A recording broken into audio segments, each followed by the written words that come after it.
Hello my dear students, welcome back to science elite channel. तो class 10th का हम reproduction का chapter कर रहे थे, उसमें हमने असेक्सुअल रिप्रोडक्शन पढ़ा। आज हम असेक्सुअल रिप्रोडक्शन का फोर्थ मेथड पढ़ेंगे, बडिंग वाला। चलो तो वीडियो को चालू करते हैं, बडिंग के बारे में पढ़ते हैं। आपको क्या कहा गया इसमें? This is an asexual reproductive method used by multicellular simple organism. देखो, सिर्फ फिजन में आपको सिंगल सेलुलर लिखना है, बाकी सब में आपके मल्टीसेलुलर सिंपल ऑर्गेनिज्म आएंगे। असेक्सुअल मेथड में बाकी पांचों में आएंगे मल्टी सेलुलर। सिर्फ फिजन में हो सकता है, मल्टी सेलुलर भी हो सकता है और सिंगल सेलुलर भी हो सकता है। तो पहला पॉइंट तो सब में कॉमन है, ठीक है। अब बडिंग में होता है कि सबसे पहले बड का मतलब सुनो। बड मतलब क्या होता है? एक ग्रुप ऑफ सेल्स। क्या हो जाता है?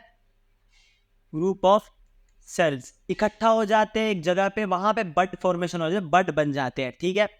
अब इसमें देखो क्या है, budding is a type of asexual reproduction where a new organism develop from a bud from an existing organism. पहले से कोई ऑर्गेनिज्म था समझो, उसमें एक छोटा सा बड निकलेगा, धीरे धीरे ये बड बड़ा होगा और जब ये मेच्योर हो जाएगा तब इससे बाहर निकल जाएगा और दो हमें ऑर्गेनिज्म मिल जाएंगे। ये इसका पेरेंट्स है, ये इसके ऑफस्प्रिंग है, ठीक है। ऐसे होती है बडिंग की फॉर्मेशन। बड मतलब क्या होता है? एक जगह पे बहुत सारे सेल इकट्ठा हो जाते हैं, वहां वो ग्रोथ करना चालू करते हैं, जिस वजह से जो वो ग्रुप ऑफ सेल बना है उस ग्रुप ऑफ सेल को हम कह देते हैं बड, ठीक है। और बड बनने के बाद वो बड़ा होके पेरेंट से निकल जाता है, उससे फिर इस पूरे प्रोसेस को हम कहते हैं budding process. The bud is a small outgrow that arise from the parent body. Parent की बॉडी में से एक छोटा सा एक ग्रुप ऑफ सेल उगना चालू हो जाएगा, उसको हम कहते हैं बड। It slowly grows and detach from the parent organism and form a new individual organism. देखो अब होगा क्या, समझो यहाँ पे एक बर्ड फॉर्मेशन, समझो एक कुछ गोल ऑर्गेनिज्म है, यहाँ पे बर्ड फॉर्मेशन हुआ। बर्ड फॉर्मेशन होने के बाद होगा क्या, ये धीरे धीरे धीरे ग्रो करेगा, ग्रो करने में जब ये मेच्योर हो जाएगा तब ये निकल जाएगा, यहाँ से निकल जाएगा और दो बन जाएंगे हमारे। एग्जाम्पल से और अच्छा समझ जाएगा, एग्जाम्पल देख लेते हैं। एग्जाम्पल से पहले कुछ बातें कर लेते हैं। The new organism remain attached to the parent body until it get matured। जब तक ये जो बच्चा है मेच्योर रहेगा तब तक ये पेरेंट बॉडी से जुड़ा रहेगा, उसके न्यूट्रिशन लेता रहेगा। देखो इसका क्या है, organism like hydra and east. East देखो जो है और हाइड्रा, इन दोनों में क्या होता है? बडिंग का प्रोसेस होता है। इनके डायग्राम से समझते हैं। ये होती है हाइड्रा, ठीक है। ऐसे ऐसे इसके बाहर, इससे कहते हैं टेंटेकल्स। क्या कहते हैं? टेंटेकल्स कहते हैं इनको। ये जो बाहर जो लंबे लंबे पार्ट निकले हुए हैं, ये जो यहाँ पे है ये इसका बच्चा है, बड बन के निकला। पहले कैसा था? ये पहले ऐसा था समझो, ये पूरा हाइड्रा है, यहाँ छोटा सा बड निकला, फिर धीरे धीरे हाइड्रा यहाँ पे है, फिर थोड़ा बड़ा हो गया बड, फिर हाइड्रा है, हाइड्रा सेम है, इसका बड और बड़ा हो गया। धीरे धीरे धीरे हुआ क्या, जब ये बड भी बिल्कुल मेच्योर हो जाएगा तब ये निकल जाएगा पेरेंट बॉडी से, और ये पेरेंट है और यहाँ पे इसका बच्चा जो निकल गया इससे पूरे का पूरा मेच्योर होने के बाद इसे टूट जाएगा। इस पूरे प्रोसेस को कहते हैं बडिंग प्रोसेस।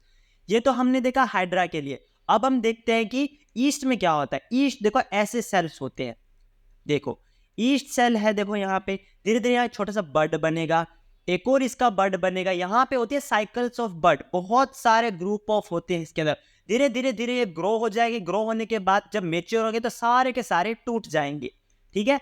तो ये ईस्ट का फॉर्म है। देखो यहाँ पे ईस्ट का एक सेल है, यहाँ पे एक बड ग्रो किया, धीरे धीरे बड़ा होगा, बड़ा होकर जब डिटैच हो जाएगा, जब ये मेच्योर होगा।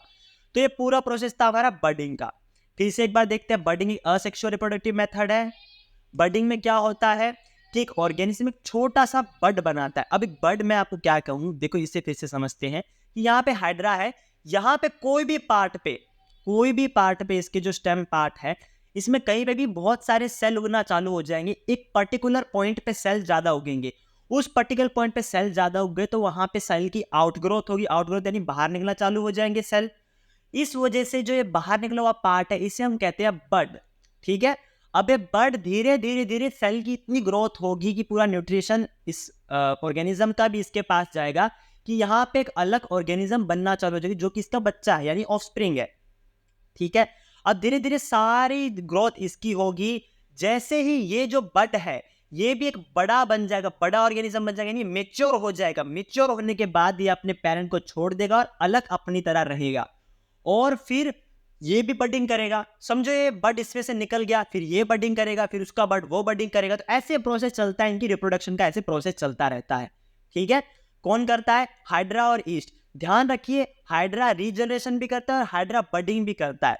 रीजनरेशन भी करता है और हाइड्रा बडिंग भी करता है। कौन? हाइड्रा। ये आपको ध्यान में रखना है, एग्जाम में आ सकता है सीधा पॉइंट।